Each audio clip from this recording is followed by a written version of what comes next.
this up at the freight office for you. Blige, what is it? It's a letter.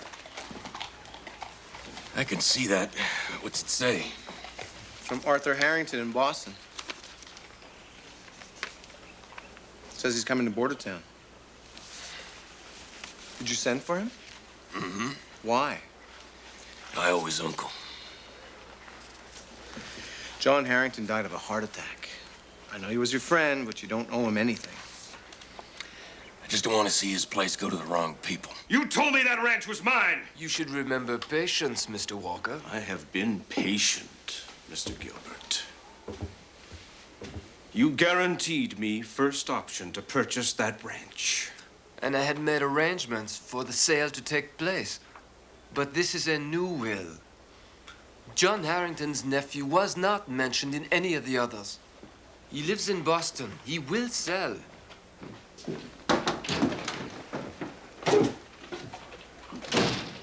Marshal, what can I do for you? Just wanted to let you know that Arthur Harrington's on his way here. What? I guess he wants to take a look at the ranch before he decides on selling. Why would he do that? Because I advised him to. Adios, gentlemen.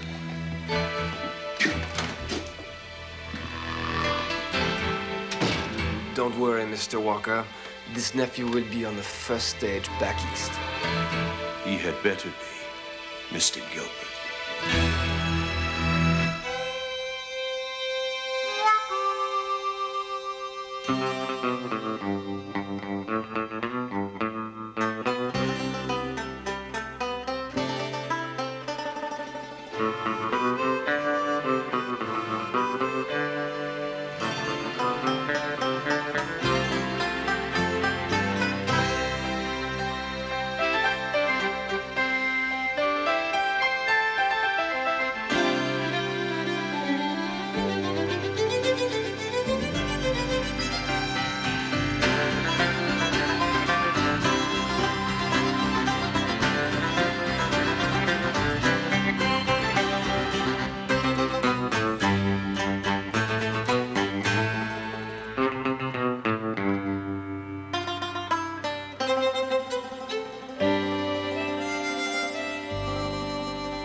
Says here he should be on this run. Jack, I must say I'm very impressed. Like I said, Marie, there ain't nothing for reading.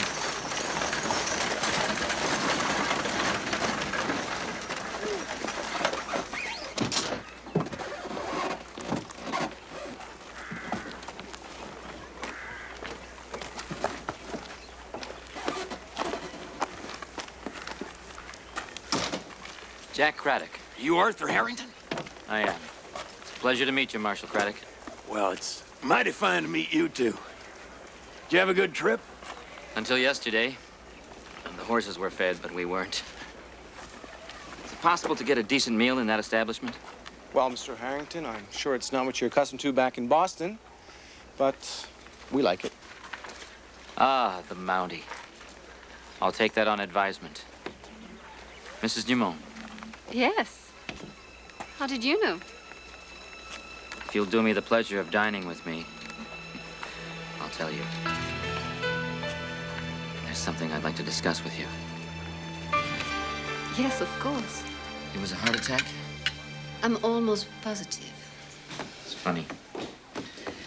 In Boston, we're known as the stout-hearted Harringtons. Not a single male Harrington has died that way. Heredity isn't the only cause of illness. Still, you'd think a life out here would make a stout heart stronger. That's true, but nature doesn't always cooperate. No, Mrs. Dumont. I realize that. Perhaps you could answer a few questions for me. With pleasure. How could you tell Clive Bennett was a Mountie? The way he holds himself. The way he watches things without drawing attention to himself. Add the fact he's Canadian, and it becomes obvious. Yes, but how could you tell that? Thank you. He possesses that quality all Canadians have. He expresses an opinion as if it were an apology. And you also knew I was a doctor. That's simple. I knew your profession because my uncle told me the doctor here had a smile that lit up both sides of the border. Since that would have been the first compliment John Harrington ever uttered, I'd have to call you a liar.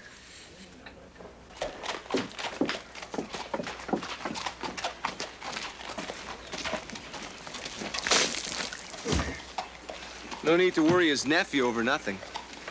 I'm just trying to keep that ranch in friendly hands.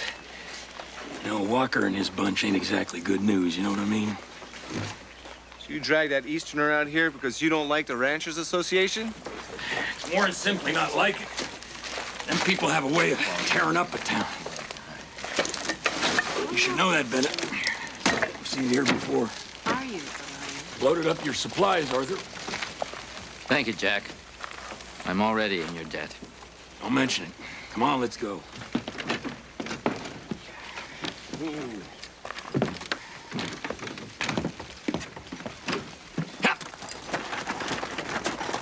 Mr. Harrington!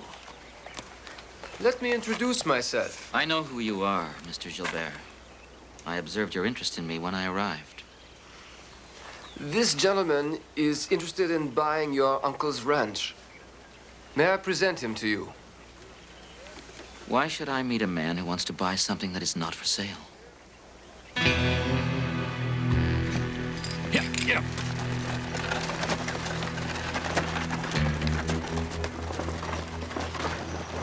I was a good friend of your uncle's. Well, you must have been the only one. Yeah, well, you gotta respect a man who's got the guts to stand on his own.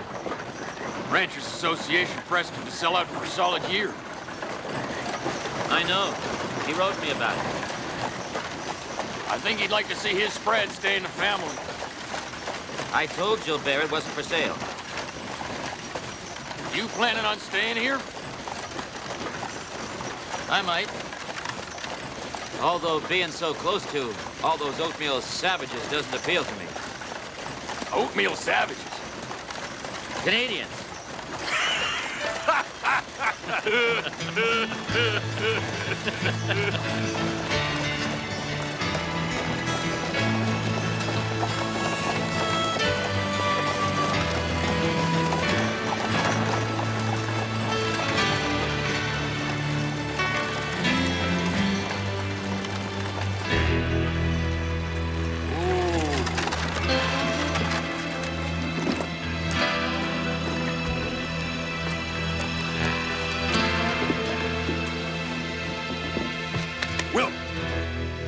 Will, what happened? I don't know, Jack. I was hit from behind. Come on. Hey, stand up. Yeah.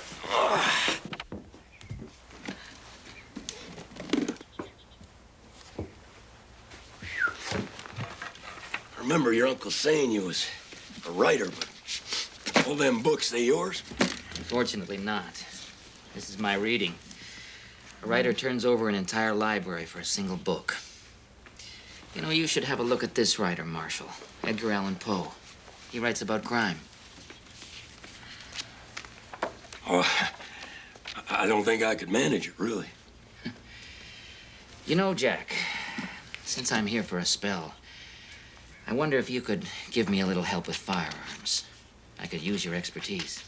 Sure thing.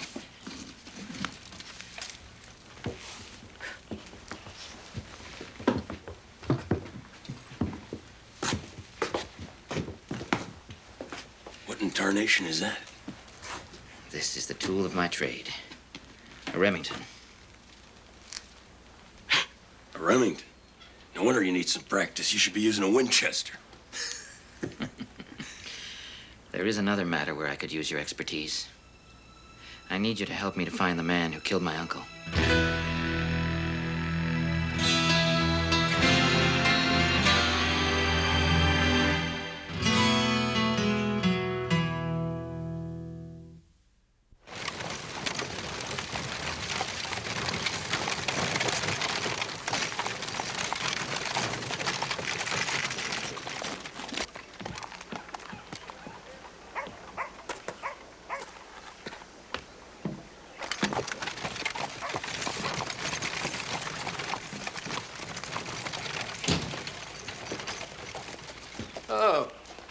Good morning, Mr. Harrington. This is Mr. Walker. I think you lost this last night. I don't know what you're talking about. Perhaps the marshal will. Sir, the association I work for is not in the habit of employing fear tactics. Really? Tell that to Will Stewart. My ranch house was vandalized and he was beaten up. I don't know anything about that. Mr. Harrington, unless you sell to the association today, you'll be left holding that property forever. Then I'll hold it. I won't sell to any man who uses these to negotiate. You're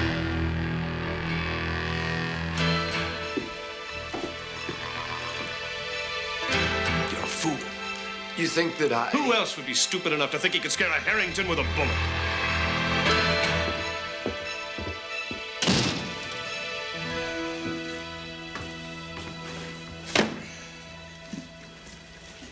Why don't you order yourself a typewriter, Clive? What for? Well, it'd make life a whole lot easier, wouldn't it? I mean, with a typewriter, you just push some buttons and does all the writing for you. You know, Jack, sometimes you have a very unique way of looking at things.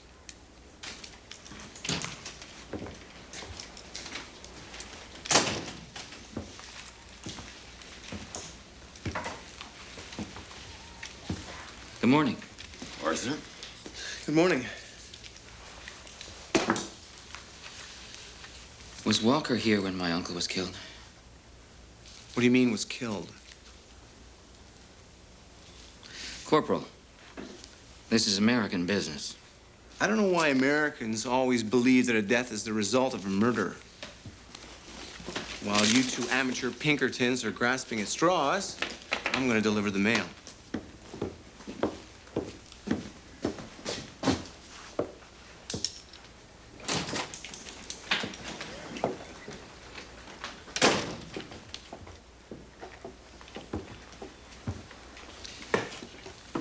This was fired at me last night.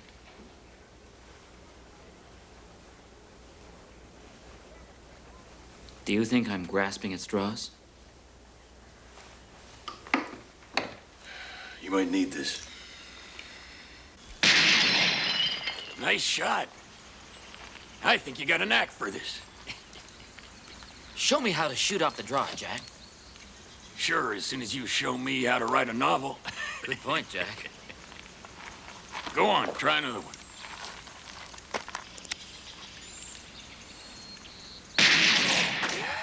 Guess you was first time lucky. Try another one.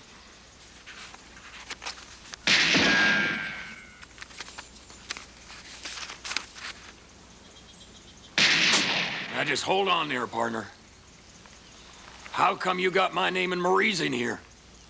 It's nothing, Jack. You thought I killed your uncle? It crossed my mind. Is that so? Well, let me tell you something. As long as I'm wearing this here badge, I ain't no suspect. In fact, I do the suspecting. You got that? I read that marshals are often in the back pockets of the cattlemen. Yeah, well, don't believe everything you read. I'm sorry. You want to draw from the hip? You draw, you set, you fire. You got it? I said you weren't a suspect, Jack.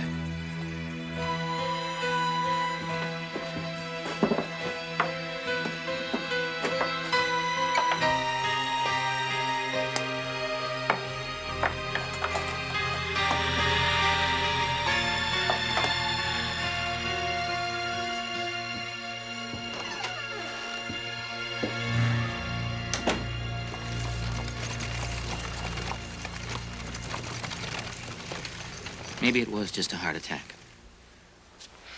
Maybe this whole murder plot is just grist for a book. What, you giving up? Why belabor it any longer? The association's offer comes due today, and no one's tried to kill me. Have a seat, Jack. I'll be out momentarily. Even though they stole it from China, there's one thing we can thank the British for. You don't have any coffee, do you? My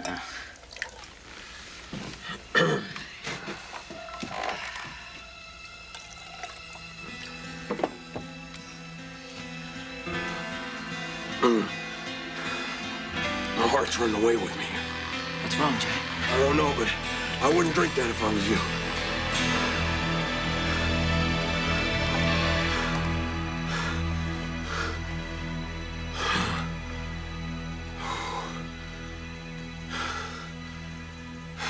I think it's time we threw another tea party.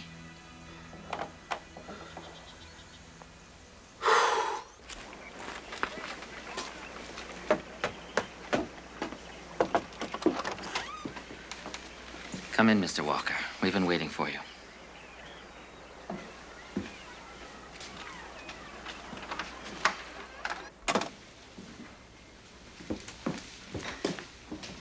I still don't understand why you wanted to meet here. Have a seat.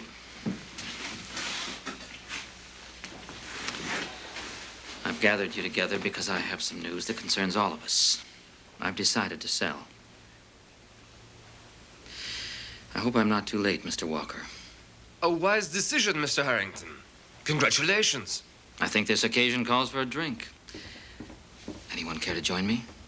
I wouldn't say no to a whiskey. Absolutely not. You're in the house of a doctor, and alcohol is off limits here. However, I've prepared some tea. Thank you, Marie. Marie? Don't make such a face, Mr. Walker. It's only tea.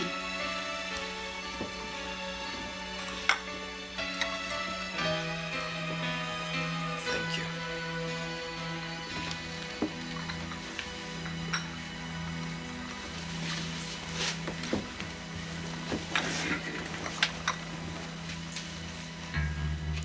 Arthur brought it from his uncle's ranch. Mr. Stewart! Just get me out of here. Don't do it, Stuart.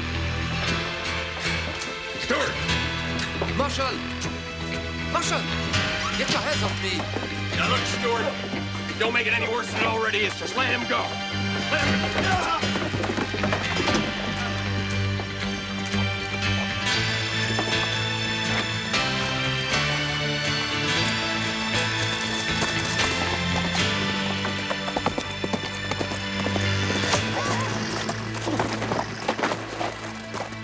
It's the end of the line, Mr. Stewart.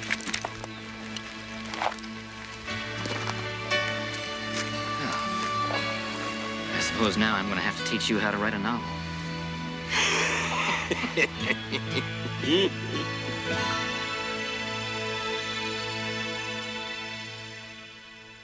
So you see, Corporal, you can kill someone with a heart attack if it's triggered by foxglove. Foxglove, the flower? It's sometimes used to stimulate the heart. On a heavy dose, it could be fatal. I should have detected it. By the time you got to the body, you wouldn't have been able to tell. Why did Stewart do it? He knew this family would never sell out to the association. If he got me out of the way, he would be able to do what he wanted. Why would he think that? He was next in line in my uncle's will. It's a shame. If he'd been a good man, I would gladly have sold it to him. So what are you planning on doing with your uncle's spread now? I think I'll let it sit for a spell. Maybe I'll return when I finished my novel. Your novel? The Case of the Stout-Hearted Harrington. Yeah, it's a book I'll be dedicating to a friend.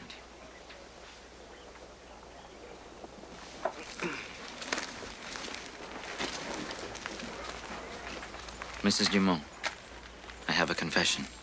Yes. I did lie. My uncle never told me about you being beautiful.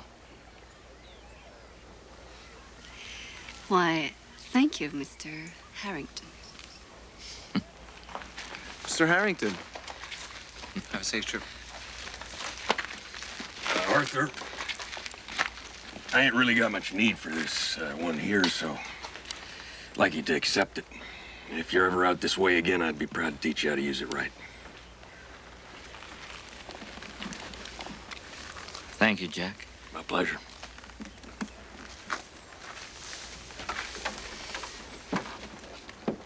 You have a good trip, you hear?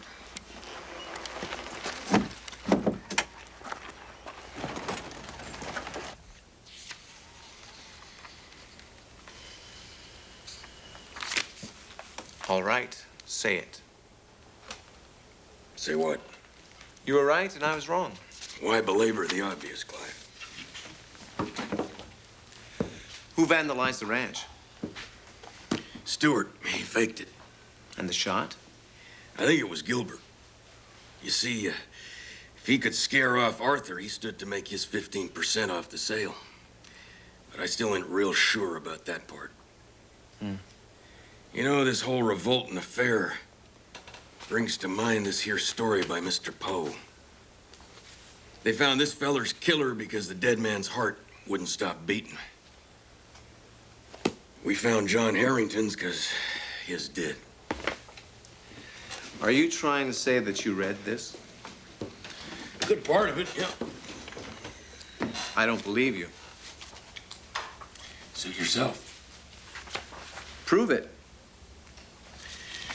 I don't feel the need to, actually. Scared? Scared of words, Clive? All right. Let's see.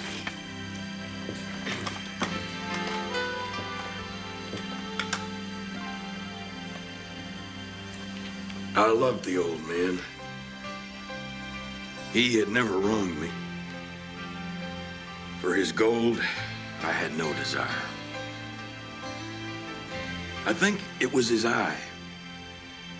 He had the eye of a vulture. Pale blue eye. You know, you ought to spend more time with books. You know that? Your mind could use the work.